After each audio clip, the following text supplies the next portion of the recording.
Cindy had barely managed to lower herself into the dining chair without wincing when her father stood and lifted his wineglass. "Before we eat," Richard Harper announced with a broad smile, "I'd like us all to thank the person who truly saved this family." Cindy instinctively looked at her mother. Her mother smiled weakly, still thinner than before the transplant, but alive. That alone should have filled the room with gratitude. Instead, Richard turned toward Daniel. "To my son," he said proudly, "the one who rallied everyone together, the one who refused to let us give up. Without you, your mother wouldn't be here today." Glasses rose around the table. "To Daniel, you were incredible. We're so proud of you." Applause broke out. Daniel smiled awkwardly, rubbing the back of his neck. "Dad, I didn't." "Nonsense," Richard interrupted. "Accept the compliment." Nobody looked at Cindy. Not one person. 8 weeks earlier, surgeons had removed nearly 60% of her liver. She still couldn't sleep comfortably on her side. Every laugh pulled at the scar beneath her blouse. She had exhausted her medical leave, emptied her savings during recovery, and accepted every risk because there hadn't been another matching donor. Yet somehow, she had disappeared from her own mother's survival story. Cindy pushed her chair back. "I think I'm going to head home." No one protested. As she turned, a trembling hand caught hers beneath the table. Her mother. Elaine's fingers tightened around Cindy's wrist with surprising strength. Without saying a word, she slipped a folded piece of paper into Cindy's palm. Cindy unfolded it beneath the edge of the tablecloth. "The hospital contacted us about something I was never allowed to know. Please don't leave." Her heartbeat stumbled. She slowly lifted her eyes. Her mother was already crying. Across the table, Richard noticed the exchange. His smile faded for only a second before returning as he urged everyone to serve themselves. The chatter resumed, but Cindy barely heard it. The note felt heavier than the surgical scar, pulling across her abdomen. Until this moment, she'd believed her father had simply continued what he'd always done, favor Daniel. It hurt, but it wasn't new. Since childhood, Daniel's accomplishments had been celebrated while Cindy's quietly passed by. She had learned long ago that if she wanted something done, she should do it without expecting applause. That belief had followed her into adulthood. When doctors explained that she was a compatible living donor, she'd agreed almost immediately. The transplant coordinator had warned her about the operation, the pain, and the long recovery ahead. Cindy's only request had been simple. "I don't want Mom worrying before surgery," she'd said. "Please keep my name private until I'm recovering." The staff had agreed. She had imagined telling her mother later, when everything was over and they could laugh through the tears. Instead, weeks had passed. No one had asked strange questions. No one had wondered why Cindy disappeared for nearly 2 months. No one had connected the timing. Now her mother was silently telling her the hospital had tried to say something, and someone had stopped it. Richard set another serving dish on the table and looked directly at Cindy.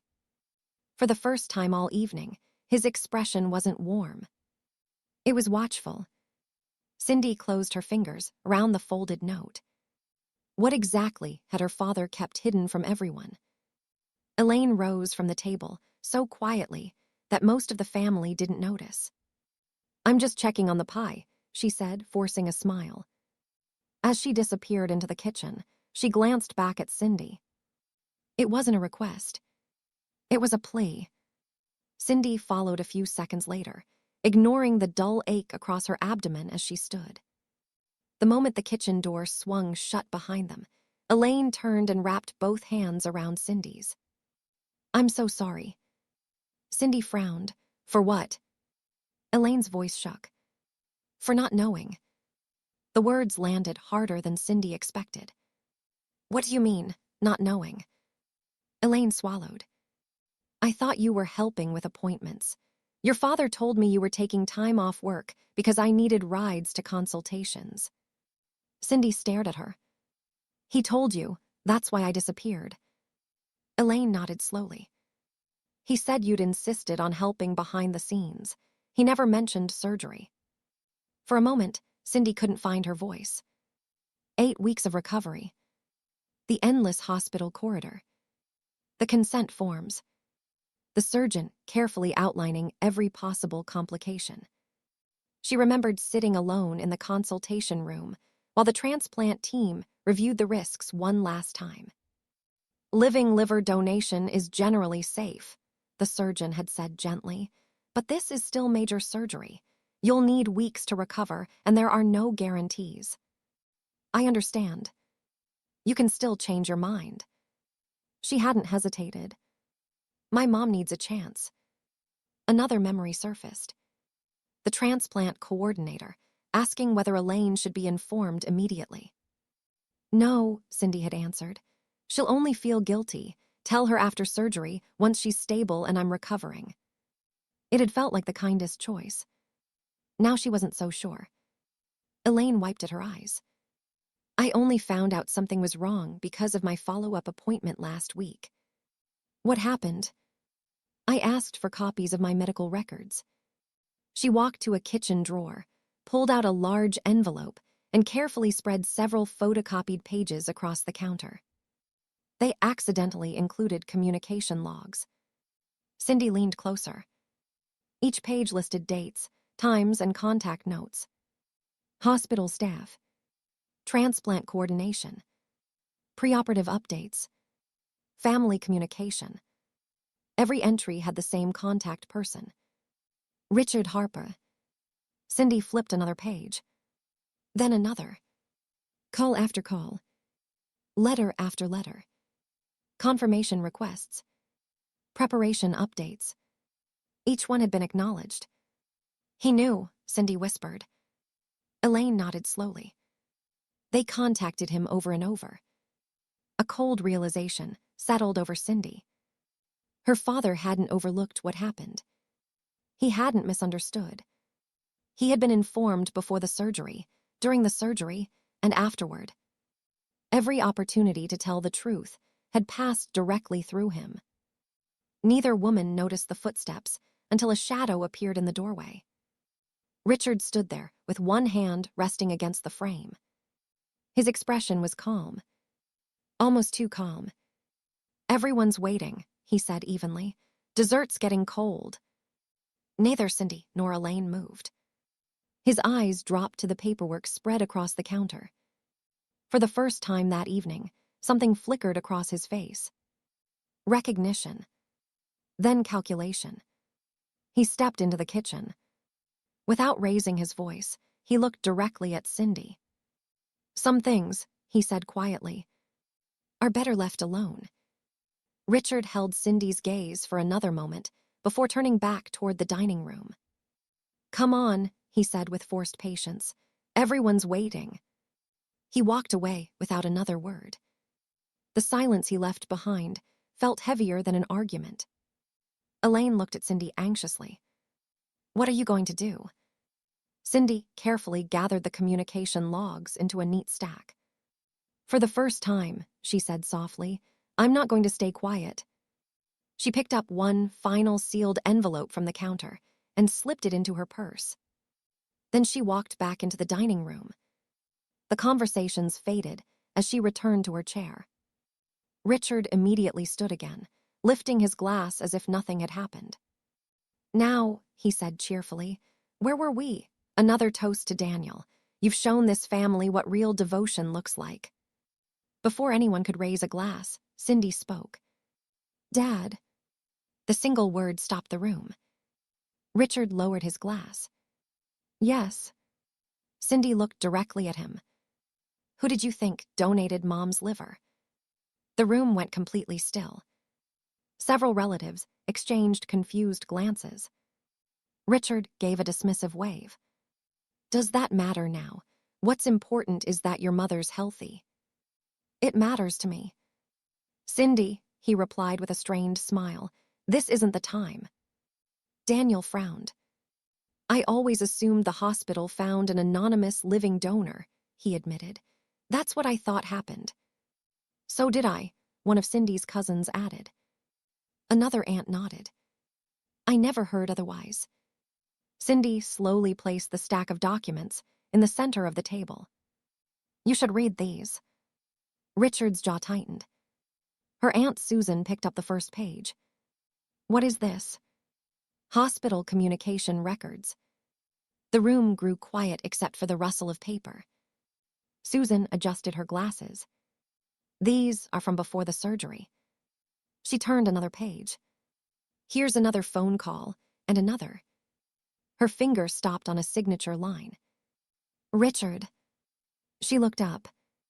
These acknowledgments are signed by you. Several heads turned toward him. Richard barely glanced at the papers. I signed a lot of paperwork during that time.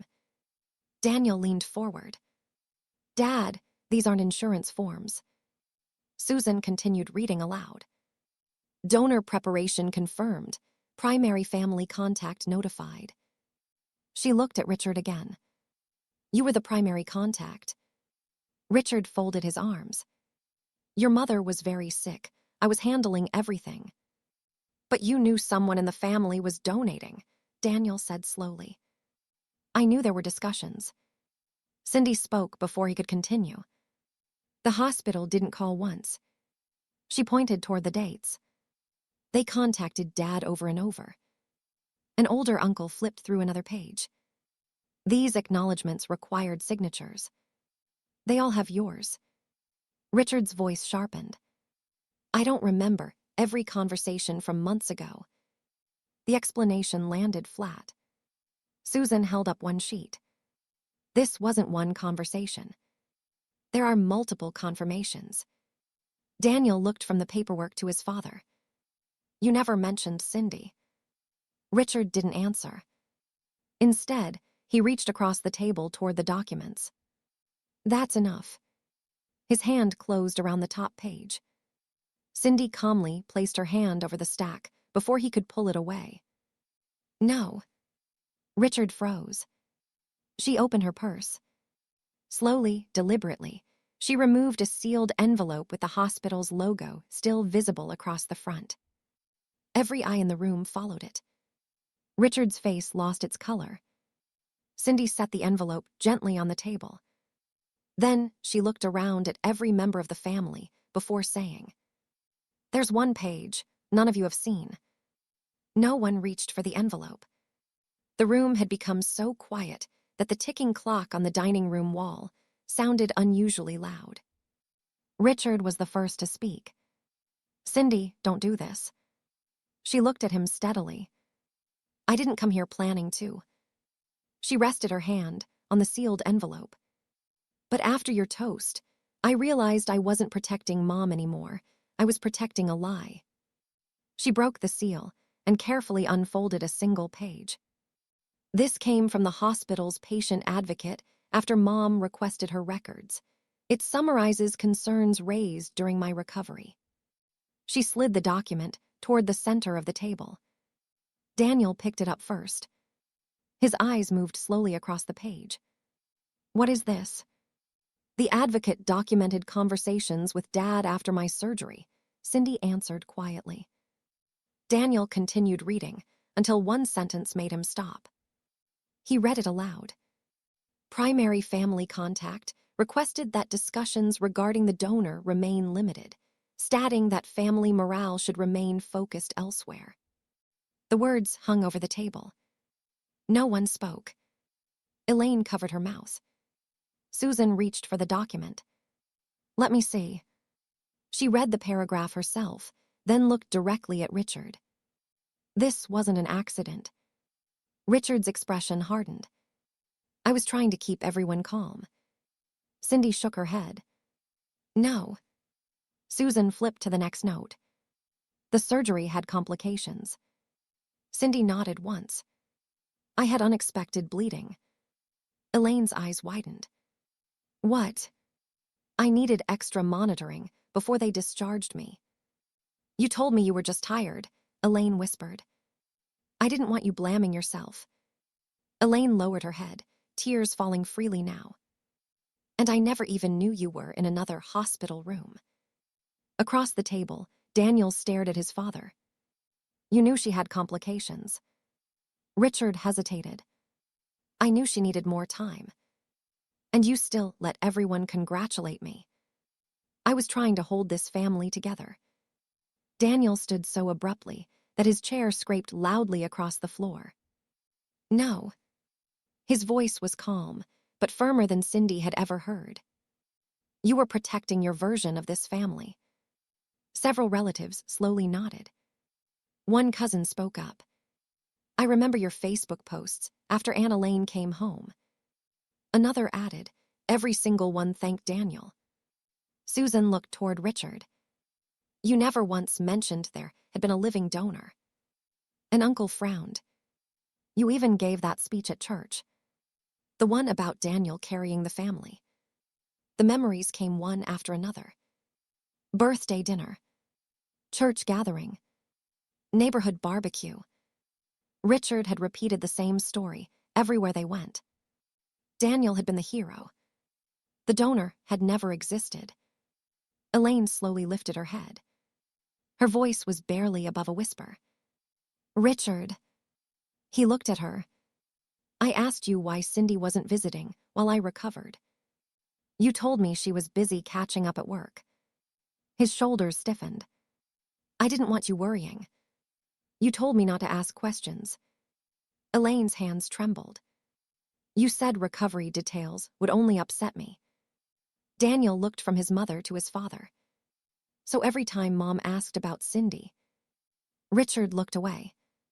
The silence answered for him. Daniel's disappointment turned into disbelief. You made sure she never knew. Richard suddenly slammed his palm against the table. I did what I thought was best. Everyone flinched. You don't understand what families need. His voice echoed through the dining room. They need one person everyone can look to. He pointed toward Daniel. He was that person. You've always been capable, Cindy. You never needed recognition.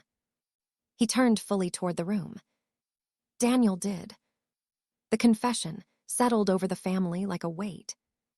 No one defended him. No one interrupted. Cindy finally understood. This had never been about forgetting. It had never been about confusion. Her father had rewritten reality because the truth didn't fit the role he had chosen for each of his children. Elaine slowly pushed back her chair and stood. She looked at Richard with tears still on her face. Then she spoke 4 quiet words that stopped him completely. No, tell them the real reason. Richard looked at Elaine for a long moment. The confidence that had carried him through the evening was gone. For the first time, he seemed to realize there was no version of the story left that he could control. Elaine didn't look away. You said there was more, she whispered, so tell them. Richard's shoulders slumped. I knew. The words were barely audible. No one moved. I knew before the surgery, he continued. The hospital called me every step of the way. They sent letters. They asked me to confirm appointments. I signed everything. Daniel slowly closed his eyes. So, you always knew Cindy was the donor? Richard nodded. Yes. Silence spread across the room. Cindy didn't interrupt him. She had waited months to hear the truth. She wasn't going to speak over it now. Richard rubbed his forehead. You don't understand how things got to this point. Susan answered quietly. Then explain. He looked toward Daniel. When you were both growing up, Daniel struggled. Nothing came easily to him. Every success mattered because he needed confidence. His eyes shifted to Cindy. And Cindy. He gave a hollow laugh. She never needed anyone. Cindy stared at him. I was your daughter. I know. You thought I didn't need encouragement because I handled things myself. Richard swallowed. You always managed. I managed because no one else was going to. The words landed harder than she intended. Richard lowered his eyes. When the doctors told me you were the donor, I kept thinking, if everyone found out, everything would become about you. Daniel looked at him in disbelief. It should have. Richard shook his head. I'd spent years telling everyone you were the one who held this family together.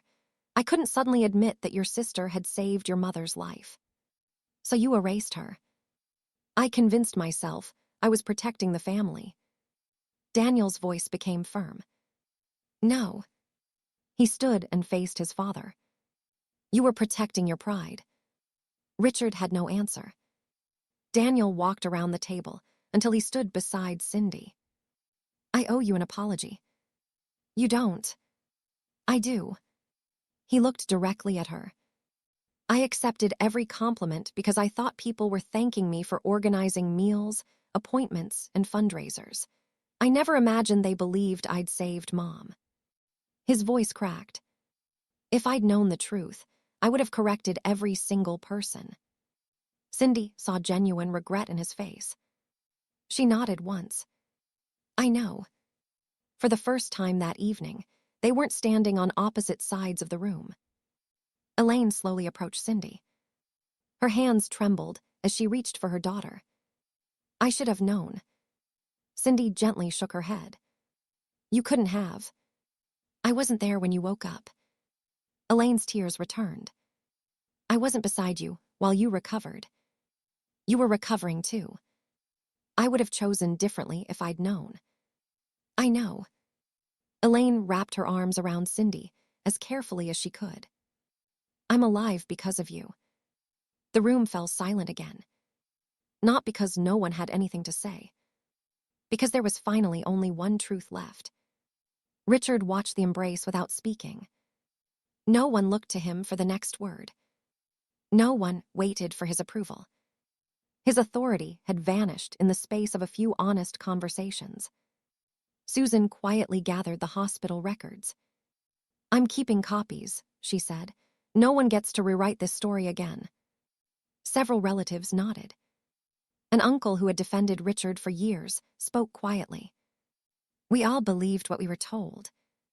Another cousin looked at Cindy. We're sorry. One after another, family members crossed the room, not with dramatic speeches, but with simple hugs, handshakes, and quiet apologies. Daniel turned toward the guests. I need everyone to hear this from me. The room settled. I didn't save Mom. He looked at Cindy. My sister risked her own life to save hers. If you ever hear anyone tell this story differently, they're wrong. No one challenged him. Not even Richard. Over the following months, everything changed. Elaine insisted on attending every follow-up appointment with Cindy. Instead of talking only about medications and recovery, they spent long afternoons together rebuilding the relationship that years of silence had weakened. Daniel became one of Cindy's strongest supporters. Whenever someone praised him for saving Mom, he corrected them immediately. No, he would say, my sister gave Mom a second chance. I just helped where I could. Eventually, people stopped repeating Richard's version altogether. Family dinners became different. No one waited for Richard to make a toast before eating. Decisions were shared. Conversations became more honest. Richard was still invited. No one wanted to erase him from the family. But something fundamental had changed. His words no longer decided what everyone else believed. Trust had to be earned again, and for the first time in his life, he understood that authority without honesty meant very little. One afternoon, months later, Cindy and Elaine left another successful follow-up appointment. The surgeon smiled as he reviewed the latest scans. Both of you are doing beautifully. Outside the hospital, they sat together on a bench in the warm afternoon sun. Elaine reached over and squeezed Cindy's hand. Thank you, she said. Not in a crowded dining room. Not after someone else's toast. Just the two of them. Nothing else needed to be said. Cindy smiled. Donating part of her liver had saved her mother's life. But telling the truth had finally given her back her own.